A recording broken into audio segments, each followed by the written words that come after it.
occasions. Anytime you have adjustments upwards, let me use an example with my brother here. When you announce fares adjustments upwards, tell me when you ever saw a press conference, therefore, talking about downward trend because there is adjustment downwards. Never. Because upward prices are always sticky. So I'm challenging the government. We bite the bullet. Our economy can afford to actually chip in the 12 billion shillings so that we knock off 27 shillings. Why? On this other side, we then arrest aspiro towards all the inputs of production, from labor in terms of transportation. When you come to work as an agent of the economy, you spend money on fare. That is an input. So we cut off that.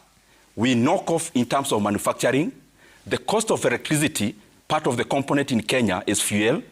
Why can't we spend this money to arrest a spiral that would be sticky to the economy? Okay. And that is my proposal. Hold that thought. Albert Karagacha, let me ask you this as Matatu Owners Association. Two ways, Jeff.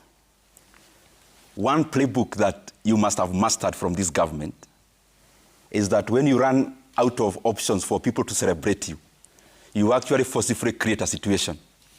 And this government's playbook is very direct.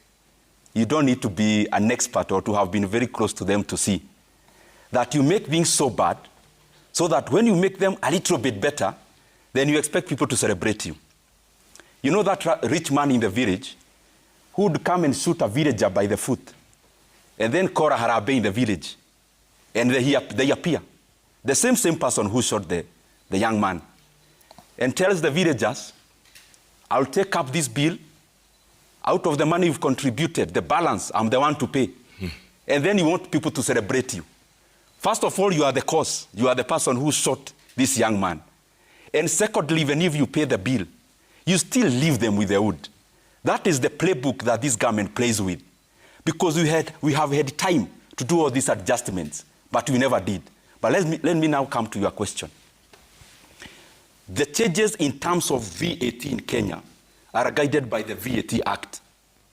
If you read the section 6 of the VAT Act, and especially part 1 and 2, it is very clear that the minister may actually give a proclamation through a gazette notice varying VAT, but there is a rider, only up to 25% of the amount of consideration.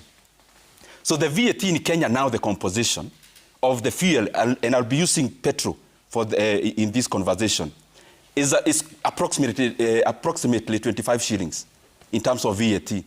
So you can only give a proclamation as a minister to the extent of a quarter of that.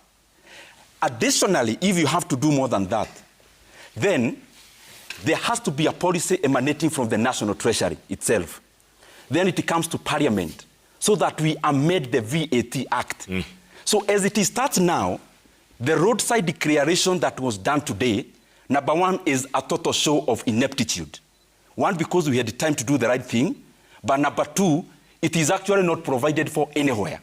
So I challenge even my brother here to tell Kenyans, if you have a fuel dealer tomorrow, you'll be selling downward of the VAT, the one you have read today here.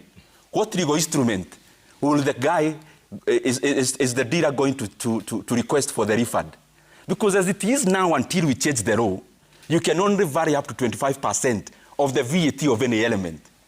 Secondly, I am wondering what actually my brother is doing, with all due respect, and humbly. Why? He's representing a very fundamental organ here called EPRA. But who sets the fuel prices in Kenya as we saw today? Who sets? What you've read today, is it EPRA that set it? Jeff, is it EPRA? It doesn't It's a roadside declaration. Yeah. So all I'm trying to say is that we must not continue to expose, especially the leadership, to expose the ineptitude in terms of leadership to the Kenyan people. And especially when we had all the time over 40 days to do the right thing. Engineer, you've just been challenged right there. Yeah. You've just been challenged. Yeah, we are creatures of the law ourselves, and whatever we put in our pricing is guided by law. Starting from the... Let's read into Kenyans' minds on what they have to say about the increased fuel prices, and then immediately the government cautions it gives 6.5 billion the prices goes down again by 9 and 10 shillings. But you rubbished it when Uhuru complained about Ukraine-Russia war. Finally, how comes it's only expensive in Kenya and not Ethiopia? You're lying of all the 790 million time. I'm counting. This is in reaction to President Ruto saying that he's giving, cautioning it, the fuel prices with 6.5 billion Kenya shillings to make sure that the prices are going down. Someone says over here, your advices are messing you up and making you appear confused.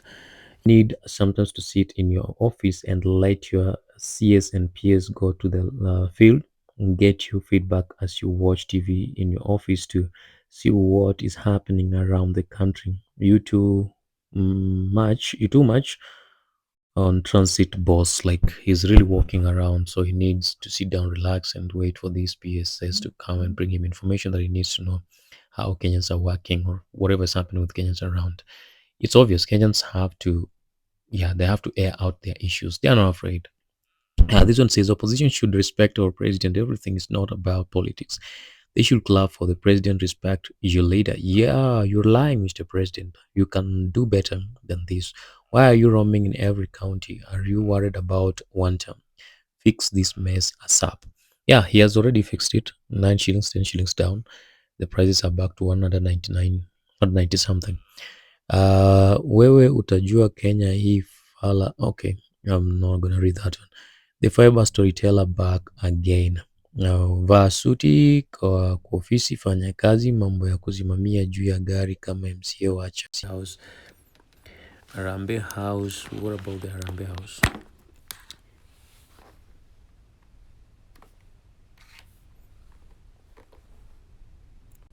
So Kenyans are expressing their thoughts and whatever they feel about the rise in fuel prices within the country. Hii mafuta meongeza bei is not even affected by the Gulf War. Hii vita imeanza tu juzi kama meli ishatoka. Natubeba sana. If you have enough fuel, why then increase the price of current stock we have? Yeah, this guy has his own. Okay, bro, they are planning for the next 3 months. It's not, and in fact, you're right, because whatever they were to bring was to go for the next 3 months. So whatever they order again this time should take to the next 6 months. So I think you have a point over there. You are brilliant. I think you have a point over there. Then wafinye like this man. Wanasema Ruto afinye wa Kenya sana, manake anampenda. Mse, kwani unataka pesa ngapi? Sema tukuchangie, utoke hapo tufanye shughuli za maana. Najua ukirudi Nairobi utashughulikia. Give us a break. You're making profit from taxing Kenyans. One time will be realized very soon. So we are hallucinating. Yesterday fuel price hike. What's happening? Those are Kenyans' reactions on the rising fuel prices in Kenya. How has it affected you as a person? How has this rising fuel prices affected you as a person? Maybe you can leave the comment in the comment section. Do you think the government has much better tools to change this thing once and for all?